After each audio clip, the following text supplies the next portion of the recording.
Hi, sweeties. How are you doing? Welcome to Naya Sim, and thank you all so much for all the love and support. Hope you all are doing great. So today we'll be talking something very important, and it's about MAGA supporters who actually came out to drag black people. Firstly, they started by saying, "Let's make America great." And you know, for how many years they have been saying, "Let's make America great again." And we all keep asking, when was America ever great for people that look like me? Or you all want to take black people back to square one, right? And somebody actually came out to say that the Republicans freed slaves and Lincoln paid reparations to black people. And then when you look at this, you all know that then which slave did they free? And if they are saying that Lincoln paid reparations, who did Lincoln pay reparations to? Lincoln paid reparations to slaves owner. Until this very moment, it's been them and black people talking about paying reparations. And one thing I know for sure is that they are definitely going to cut the check for African and black people because it's been long overdue, right? And somebody actually came out to drag black people, I just do not understand colored people, how they come out without coming correct. If you want to drag people, just come correct. You know what? Let's get into this video. So, this is 2024, and we're going to try this again. Now, I've been asking this question since 2015, and I think since it's 2024, you all have had 9 years to think about an exact answer to this question. So let's get it. MAGA supporters, you have been saying since 2015, make America great again. So hence my question. What exactly does again reference? What period of time in this country's history does that again encompasses prior to 2015? So that's what I would like. If you could stitch this video, you can figure it out. If you can't, get your son or daughter to help you, or just leave it in the comments if you can't accomplish any of those things. But yeah, that is the question. We've been waiting for 9 years for you to answer. What exactly does again mean in make America great again?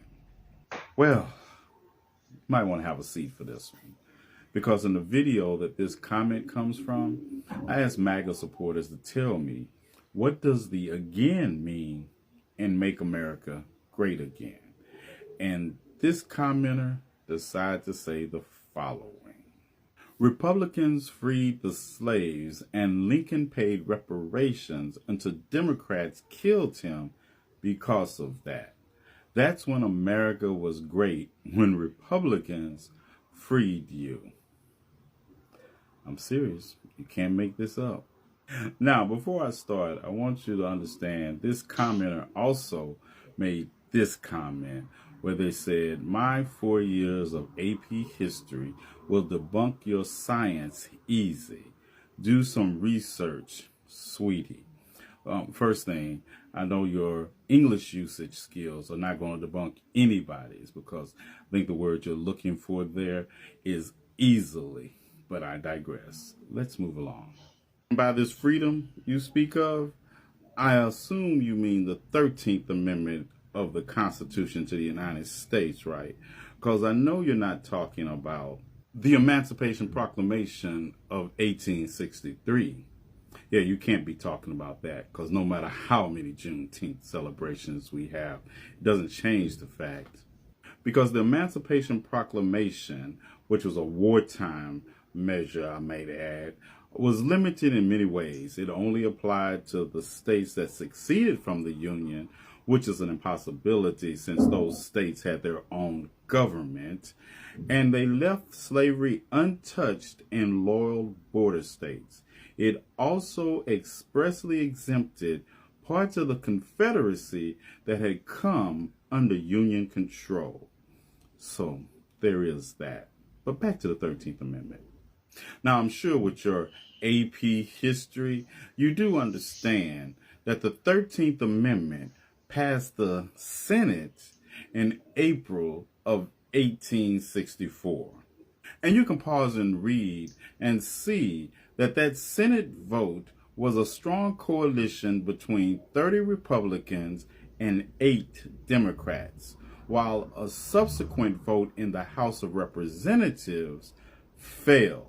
And the House of Representatives had a higher percentage of Republicans in 1864. And how do I know that? Because 11 Confederate states did not participate in the elections during the Civil War.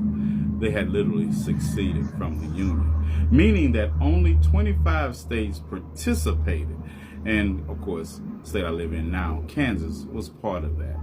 Elections that were held in Union-occupied military districts in Louisiana and Tennessee, but Congress didn't count those electoral votes.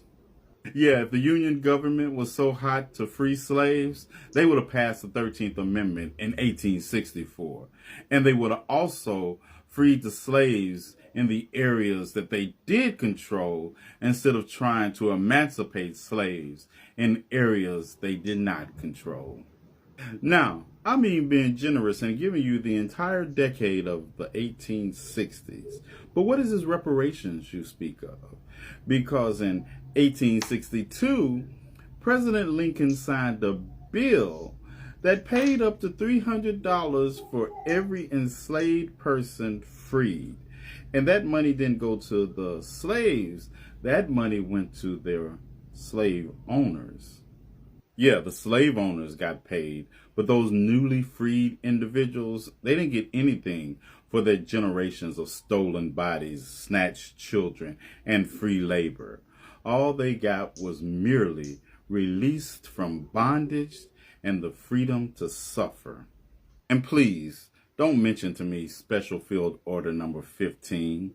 When less than a year later, it was null and void, and federal troops sometimes evicted black people off by force of that supposed 40-acre land they were given. And I know you structured your gaslighting answer to me because I was a black man and you thought that was all I was talking about. But I said again, what about the indigenous population of this country who had to suffer through the opening of the first residential boarding school in 1860 in this country on the Yakima Indian Reservation? And how many indigenous massacres would you like to talk about during this same period of time you speak of?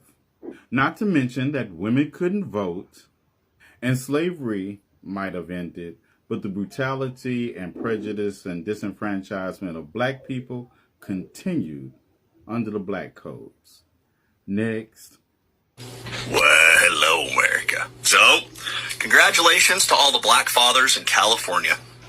The California Reparations Committee thinks that it's racist that you pay child support.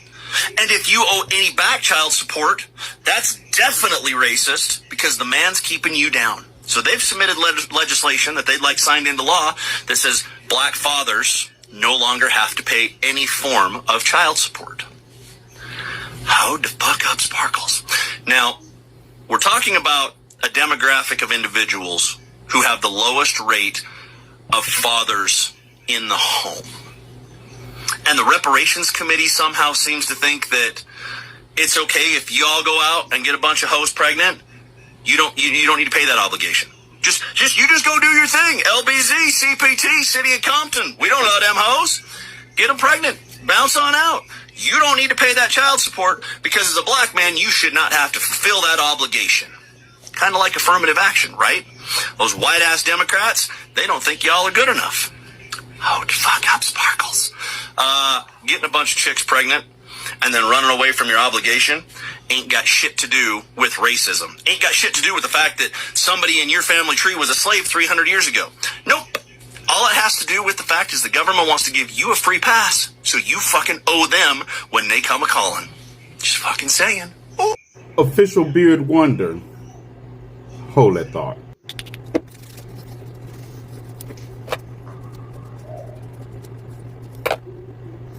Official bearded wonder.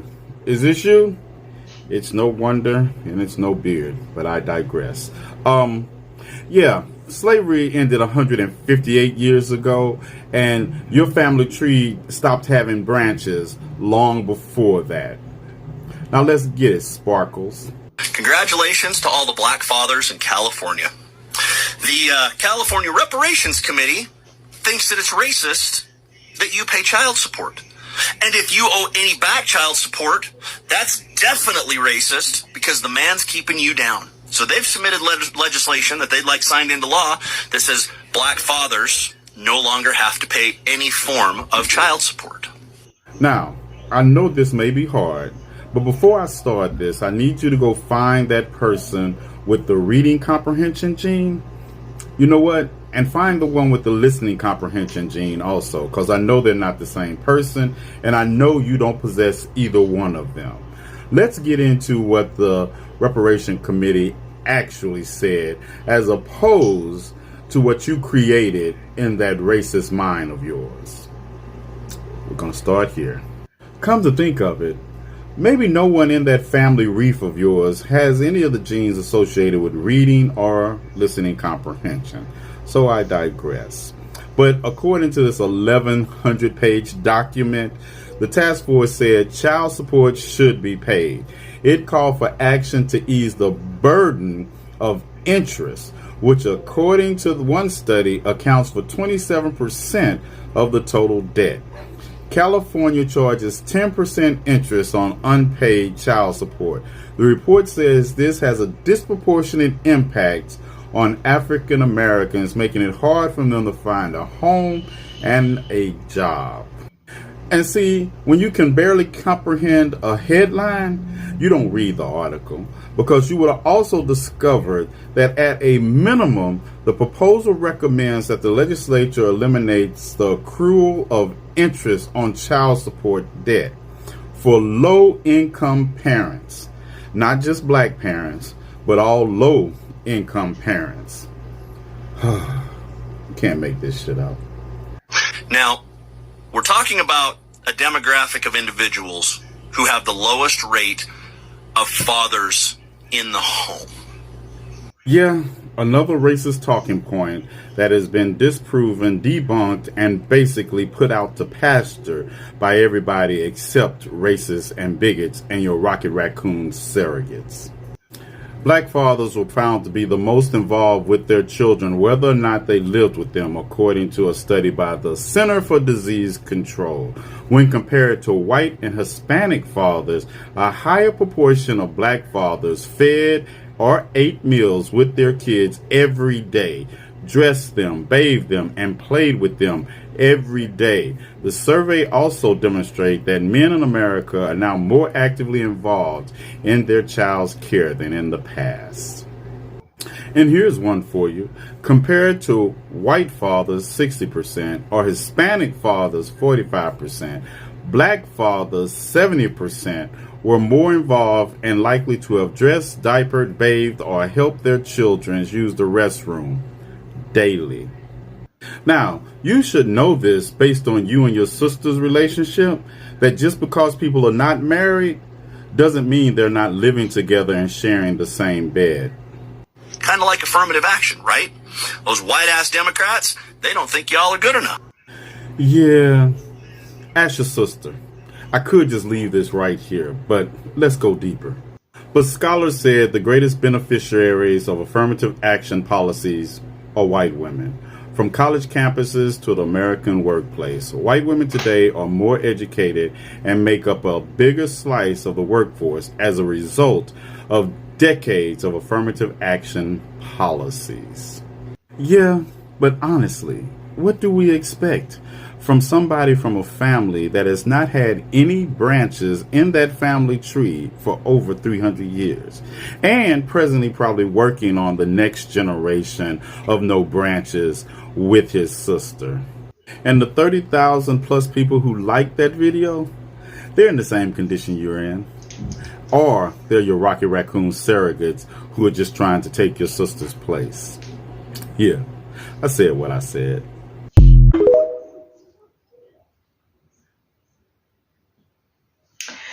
So this is all I got from this video. This, I don't really know where to start from, but this man has really been on black people. I mean, like all the damn time. He always look for a way to, like, you know, say one or two things about black people and all that.